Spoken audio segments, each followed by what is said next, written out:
İyi akşamlar. Normal olarak diyalektoloji, Anadolu ağızları üzerine çalışmalar, sözlükler onlar üzerinde duruyordum.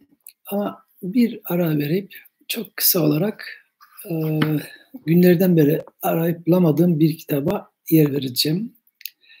Evde her yeri aradım, buladım. Sonra ofisi aradım. Tesadüfen buldum. Çok hoşuma giden bir kitap ve tabii ki çok sevdiğim bir dil. Onun okul kitabı. Anlatacağım kitap Uygurca'nın ilkokul kitabı. Elifbe kitabı veya alfabe kitabı. Ne yazık ki şu an bildiğiniz üzere mümkün değil. Ama eskiden bu kitaplar, Uygur çocukları bu kitaplarla okula gidiyorlardı. Bununla okuyorlardı. Bütün bir ilkokulu tamamen baştan sona Uygurca olarak okuyabiliyorlardı. İşte bunun için çok güzel ayrıntılı kitaplar hazırlanmış. Alfabe kitaplar hazırlanmış. Herhalde bu kitabı 21 yıl önce almıştım. Aslında 21 yıl önceki Türkiye'de bir toplantıda tanıtmak da istemiştim bu ve benzeri kitaplar ama mümkün olmadı. Ruhsat alamadım toplantı için. Şimdi tekrar bu kitaba döneyim. Gördüğünüz gibi kapalı Y ile Elif B. Elif kelimesi alfabe olurken Elif, Uygurca'da esasen F, Farsça ve Arapça'ya ait F sesleri aslında pek yok. Fikir, pikir gibi böyle düşünebilirsiniz. Bütün Orta Asya'da aslında böyle. Özbekçe birazcık yazı dili burada ayrılıyor. Bu Elif B kitabı Uygur alfabesi, Uygur harfleri nasıl yazılır, nasıl alıştırma yapılır, Ö, Ü arasındaki ayrımlar nelerdir, hepsini tek tek ele alır.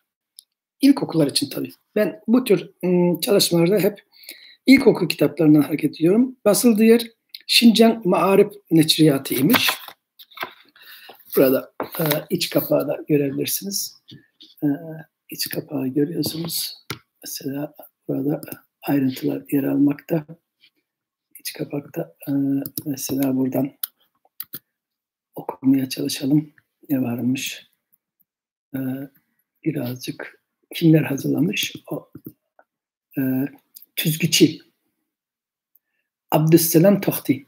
Tüzgüçi Abdüsselam Tohti. Tehrir, gözden geçiren. Hattat, resimleri yapan kişi. Bunun içerisinde hattat biliyoruz. Osmanlılarda vardı. Burada devam ediyor Uygurlarda. Evet. Peki. Sayfaları karıştıralım. Burada anne çocuklarını okula gönderiyor. Çocukların başında doppaları var. Saçları örülmüş kız çocuklarının. Hoş gelip sizler baliler. En altta hoş gelip sizler baliler sözünü okuyabilirsiniz. Bir iki sayfayı işaretlemiştim bakalım diye. Çok güzel resimlenmiş. Benim öğrenciliğimde, çocukluğumda bu kadar güzel ayrıntılı kitaplar yoktu. En ayrıntılı Cinali. Bakın burada Ü ve Ö çok önemli Arap yazısında ayırt edilmesi. Bizde Osmanlıca'da yoktu bildiğiniz gibi. 1983-84'lere dayanan bu yeni Uygur yeni Arap harfli Uygurca bütün bu 4 yuvarlak ünlüyü de ayırt eder. Mesela buradan bakalım. Bu Ö harfini öğretiyormuş. 2 hayvan, bir nesne ve bir böcek var. Buradaki Ö neyi gösterecek? Ördek. Peki bu keçinin Ö ile ne alakası var? Çağataycı çalışanlar bunu tabii ki kolay bilecekler. Eçkü, öçkü meselesini Çağataycı çalışanlar bilir. Bu bizim örümcek ama Uygurcası tam böyle değil. Bu ise nedir acaba? Çizme. Ama çizme nedir? Ne işi var çizmenin burada? Eski Türkçe'de neydi? Veya öteki Türk dillerinde neydi? Ortak Türkçe neydi? Etük. O zaman etük. Ama niye burada var? O zaman yine Çağataycı'ya gideceğiz. O etükteki Ü'nün etkisiyle ötük oluşur. Büyük bir ihtimalle ötük kastediliyor. Bakmadım herhangi bir şekilde. Bu. Harflerin ayrımı, öğretimi bu şekilde. Veya buradan hemen bakalım. Alfabe alıştırmaları denilmiş. Benim başlangıçta en çok zorluk çektiğim konulardan birisidir. E'nin yazılışıdır. E nasıl yazılacak? Mesela E Uygurca'da böyle yazılır. Burada gördüğünüz gibi bir hemze ve bir güzel E. Ben adımı yazarken, Ölmez yazarken soyadımı bir elif yazıyordum. Üstüne bir hemze koyuyordum. Bir vav yazıyordum. Bir işaret, ayırt edici işaret koydum. Sonra lam ile devam ediyorum. Bakanlar gülüyordu. Sen adını Çağatayca gibi yazmışsın. Ne yanlışlık yaptım diye düşünüyorum. Çünkü hiçbir eğitim almadan öylesine kendi bildiğim kadarıyla yazmaya çalışıyordum Çağdaş Uygurcayı. Daha doğrusu hiç çalışmadan kitabımı veya bir çalışmamı birisine hediye ederken Ölmez yazarken elif üstüne hemze olduğu görülsün bir vav çekiyordum. Hiçbir ön hazırlığım olmadan. Sonra fark ettim. Bunların hepsi için Uygurca'da, evet burada gördüğünüz gibi burada bir hemze gerekli. Evet, asıl buradan bakalım. Bir hemze, altında bir diş, bir vav ve vav'ın üzerinde küçük bir V harfi gibi bir işaret. Uygurca'nın özelliği bu. Ö'yü, ü'yü çok net olarak ayırt etmesi. Burada kapalı E'yi görüyorsunuz. Kapalı E, Y'nin altına konan iki nokta ile kapalı E çok güzel ayırt edilmiş. Çok ayrıntılıdır. Transkripsiyon alfabesi gibidir Çağdaş Uygurca. Bu arada ben bunu bilenler için anlatmıyorum. Meraklısı için. Bir de böyle güzel bir kitabı buldum. Bulduğumdan dolayı tanıtmak istedim. Burada mesela hatta çizmiş. Ne var burada? Dal. Dalın yanında ne koymuşlar? Daldan sonra bir vav ve vav'ın üzerine birisinde hiçbir şey yok. Birinde küçük bir işaret var. Ne okunacak acaba? Çocuklara bunların alıştırmalar renkli bir şekilde yazılarak gösterilmiş. O zaman birincisini okursak vav yanında dutar. O zaman o buymuş demek ki. Sonra bu hiçbir harfin üzerinde o dönem hiçbir şey yok. O halde o okunacak. Dora. Yani ilaç. Bu neymiş? Doppa. İşte burada doppa da burada. Bunların birer birer ayrıntılı güzel alıştırmaları yapılmış. Mesela kef ve gef böyle ayırt edilerek gösterilmiş. Burada ne var? Kefte gül var. Gül veya bu ne ki acaba? Gilem. Gilem olacak o. Evet. Başka neler varmış burada kitapta? Asasi meşk deyip asıl alıştırmalar kısmında Edgah. Kaşgar'dan Edgah camisi ve onun önündeki kalabalık verilmiş. Başka değineyim diye koydum. Metin var mı diye koydum. Metin. Evet. Uygurlarda hikayeleri çoktur. Böyle sarıklı birisi ve yanında bir eşek varsa bizde de benzerdir. Nasrettin Hoca. Tabii burada efendi. Burada efendim daha doğrusu. Evet, efendim. Efendim. Yani P ile F ile değil. Efendim ve M ile iyilikle efendim. Yani Nasrettin Hoca. Bu çok hoşuma gitti. Benim kullandığım bir kitap. Şu an bir çalışmam dolayısıyla arıyordum. Birkaç günden beri buldum. Ararken tabii başka uzun süre bunu kullanmamış mesela başka bir küçük kitap daha buldum. Başka bir araştırma kitabı daha. Ve bütün ofisteki Uygurca kitaplar da ortaya çıktı. Böylece ona da değinmiş olayım. Mesela bu Arap harfli Uygurcadan önce 1960'ların ortasından 1980'lerin başına kadar Çince'nin Latin harfleriyle yazımında kullanılan Pinyin adı verilen ses alfabesi esas alınmıştı. Tabii tam değil. Mesela Ra harfi Çince'de zaten o yoktu. Gayn karşılığı olan. Uygurca'da bu vardı. Ya bu kitapta karşıma çıktı. Uygur Dili Gramatiksi. Bu kitapları nasıl buldum, nasıl topladım? Ürümçi'de Çongbazar'ın yanında, yakında bir yeraltı geçidi ve onun köşesinde, yeraltı geçidinde altta yürürken köşede, yani bulumda küçük bir kitapçı. Oradan toplardım bu kitapları. Kitapçı zaten beni tanıdıktan sonra fiyatlar biraz arttı. Neye elime atsam artar oldu. Ama bana çok güzel kitaplar buldu. Benim neyi aradığımı biliyordu. Bunları o bana toplamıştı. Mesela bunun içerisinde Latin harfleriyle görüyorsunuz. İçindekiler kısmını. Münderice. Münderice'de neler var? Tüp ve yasalma isimler. Has hem türdeş isimler. Devam ediyor. Sandarlık imlası veya aşağılarda. Buyruk peil. Buyruk peil. Buyruk peili açalım. Neymiş buyruk peil? Buyruk biliyoruz emir. Bizim dil devrimi esnasında kullanılan kelimelerden birisiydi. Sanki yeni bir kelime gibi ama burada kullanılıyor fiiller için. Fiillerin emir hali. Buyruk, ötünüş, meslihet, ündeş mühendisi de kergen peillerine buyruk peil deyimiz. Mesela yaz, işle, bil, oku, kel. Buyruk peiller cümlede hever bolup kelidu. U yazsun, sen sözle, u içlisun gibi. Bu Latin harfli kitaplardan birisi kaç yılında basılmış? 1977'ymiş. Yani Latin harflerin yoğun olarak kullanıldığı artık Uygurların çok iyi bildiği bir dönem. Ama benim elime çok eski bir kitap daha geçmiş orada. Çince başlık verilmiş, yufa denilmiş gramer için. 1962, özür dilerim. 1962. Gramatika, imla, til östürüş. Bu alfabenin yeni kullanılmaya başladığı dönem. Mesela burada şöyle görebiliriz. Burada ne yazıyormuş? Paşımçılar öz aldıga eğitilganda mana anlata aydu. Anlata aydu. İyi basılmamış burası. Ular iki türlük boludu. Boludu. İmla ilginç. Ben bugün Arap harfli imlada bunun bolidu olduğunu biliyorum. Burada boludu yazılmış. Söz türlügüçi koşumçular. Söz yasıgüçi koşumçular.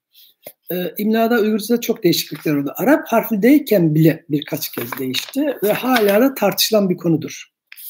İmla. Latin harfli olarak da bunlar vardı. Bunları ararken tabii arada güzel bir kitap daha buldum. Çok eski. 1934 görüyorsunuz. İlk Latin harfli çalışmalar biliyorsunuz 1870'lere kadar uzanır. Çok eski. Bunu Fikret yapmıştı. Fikret Yıldırım. Fikret Bey'in çalışması Türk Dil Kurumu'ndan çıktı. En eski dil verilerine göre Kaşgar Ağzı ve Çevirisi. Bu benim elimdeki bu eski kitap. Eskiler şav ve raketti. Bu benimkisi ise Deniz'in Ross'un toplayıp edite ettiği Doğu Türkçesi diyalekti. Eastern Turkey diyalekti. Doğu Türkçesi diyalekti. Konular, ilgilenenler ve şeyler için, gezginler için diyaloglar adı verilmiş. Buna yer vermemin sebebi çok güzel her şey bir gezgin için gerekli cümlelere yer verilmiş olması. Hem Arap alfabesiyle burada verilmiş hem de bunun Latin harfli şekli verilmiş. Esselamu aleyküm, aleyküm esselam. Tinç aman turdiler mu? Burada dikkat çeken R tam söylenmediği için R'yi parantez içine de almış. Buna dikkat etmiş. Elimdeki en eski kitaplardan birisi buymuş Uygurca için. Başka yine böyle aranırken arada çıkan kitapları hemen böyle tanıtıyorum. Çok hoşuma giden kitaplardan birisi. Uygur örf adetleri, Uygur geleneklerini anlatan bir kitap. İçi resimli ve sonra anlatısı var. Mesela burada neler var? Elbette ki en başta Uygur yemekleri görüyorsunuz. Çoğunlukla zaten yemekler. Çoğunlukla yemekler, meyveler.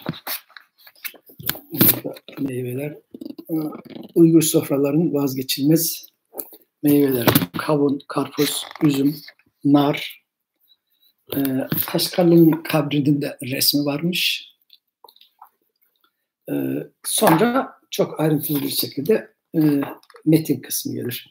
Bıçakçılık, Uygurlarda bıçakçılık çok meşhurdur. Yenisar. Ben Yenisar, galiba Yenisar'da bıçak da en çok Yenisar ünlüydü. Kaşgar'dan almıştım. Yani zorla satmışlardı, daha doğrusu almamıştım da ben ne yapacaksın?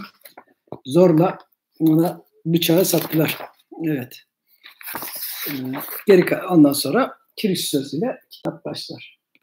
Ofiste elimde bulunan kitaplar bunlarmış. Başka kitaplar da var tabii. Eski Çağataycı'yı ele alan sözlük, klasik ne diyor? Uygur klasik edebiyatı'nın kıskıça sözlük. Kısa sözlük Çağataycı'nın. Sözler lügeti. Uygur tilinin ahandaş sözler lügeti. Eş sesli kelimeler sözlüğü. Uygur tilideki, pardon özür dilerim. Uygur tilideki ahandaş sözler sözlüğü lügeti. Uygur tilideki ahandaş sözler lügeti. Eş sesli kelimeler bir başlıkta ele alınıp tek tek ele alınmış. Açıklanmış. Aralarındaki fark yer verilmiş. Bu şekilde görülebilir. Önce madde başı yapılmış, ana madde. Sonra altında iki ayrı kelime ele alınmış. Ofisteki kelimeler, el altı sözlüklerden, çalışmalardan birisi de deyimler sözlüğüymüş. Diyalekler sözlüğüymüş. Şu an elimde olan diyalek sözlüğüymüş. Bunu ben iki ayrı öğrencimize Çanakkale'den bölerek yaptırmıştım. Hazırki zaman Uygur dilinin diyalek ve şiveleri lügeti. Burada duruyor. Evet, son olarak sözlüklerle başlamışken Uygurcanın ve Türk dilleri arasındaki en iyi sözlüklerden birisi Uygurcanın sözlüğü. 6 ciltlik izahlı sözlük. Bu şu anda bunu bulmak ve ulaşmak zordu. Birer birer topladım neredeyse bu sözlükleri Ürümçi'den. Uygur dilinin izahlık lügeti. Teker teker topladım. Bunları bulmak çok zordu.